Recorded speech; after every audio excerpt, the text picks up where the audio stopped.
Hey guys, JT Shaver here, and today I'm going to be showing you a really bright and beefy LED panel from GVM.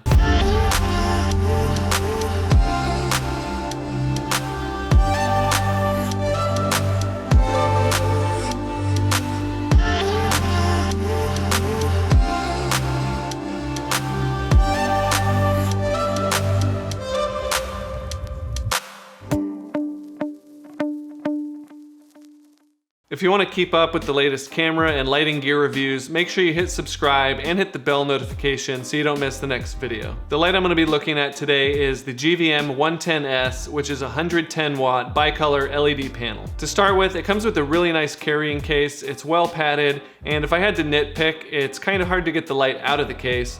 But on the other hand, that means that once it's in there, I know it's not going anywhere. The build quality on this light is really fantastic. It's mostly aluminum and any plastic on the light is really high quality. I would say that it's as well built as lights that cost 2 or 3 times as much. It also has 2 really nice handles on the back on each side, which makes it easier to get out of the case and really easy to carry around and mount on a light stand. Like I said, this light is 110 watts and it has 1920 individual LEDs. So that makes the light a lot softer and a lot brighter than something like the popular Neewer 660 LED light panel. It's bicolor, so it's adjustable from 3200 Kelvin to 5600 Kelvin, and it has a CRI of 97 or greater. Now I know CRI and TLCI can be somewhat arbitrary, but you just have to look at the light quality on this and you can tell that that's an accurate representation of the quality of this light. There's no fans on this light at all, so that makes it completely silent, and the more I use panel lights or lights without fans in general, the more that I love them. If you're using multiple lights with fans and you have a key light,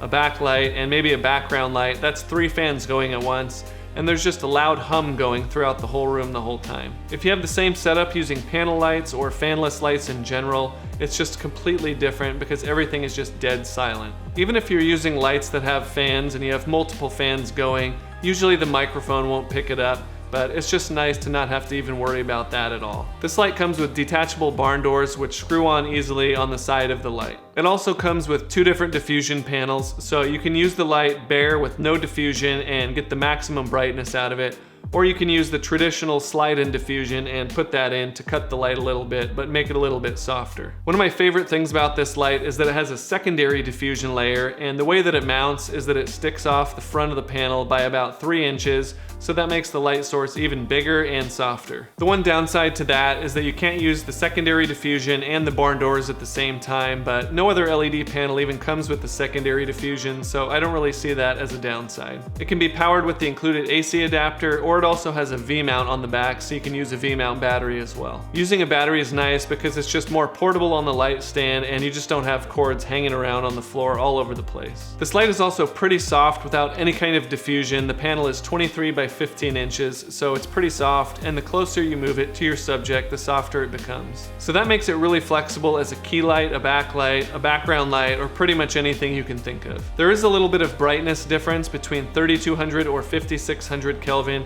and right in the middle at 4400 Kelvin.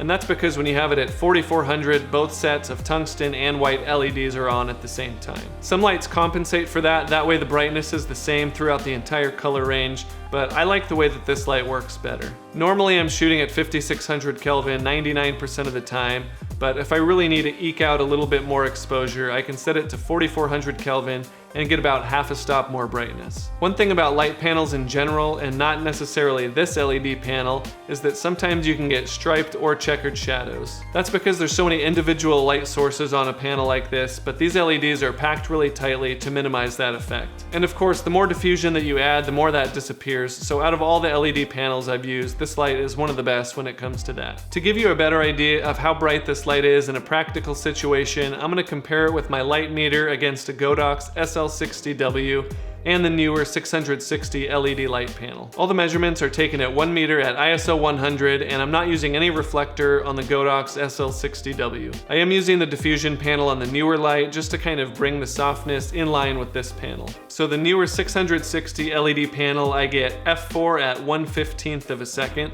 and the Godox SL60W I get f4 and 4/10 at 1/30 of a second.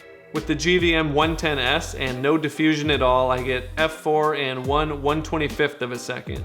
That means that this light panel with no diffusion is 3 full stops brighter than the Neewer light panel and 1.5 stops brighter than the Godox SL60W. You also have to keep in mind that a LED light panel like this is much bigger of a light source compared to the SL60W. To get as soft of a light as you get with this, with that light, you'd have to add some diffusion, and that'll cut another 1 to 2 full stops off. If I add the single diffusion panel to this light, I get f4 and 5/10 at 1/60th of a second, so it's 1/2 stop darker. And with both diffusion panels, I get f4 and 5/10 at 1/15th of a second, so it's 2.5 full stops darker than having no diffusion at all. Overall, I think this is one of the best intermediate light panels out there. It's much cheaper and it's as well built as much more expensive units. Since it has the barn doors and the diffusion, it's really flexible and can be used in a lot of different situations. If you're interested in picking this light up or any other lights I mentioned in this video, I'm gonna have affiliate links in the description. It doesn't cost you anything extra, but it does help me create more videos like this. Also, leave a comment below and let me know what video you want to see next. That's it for now, guys. Thanks for watching, and I'll see you next time.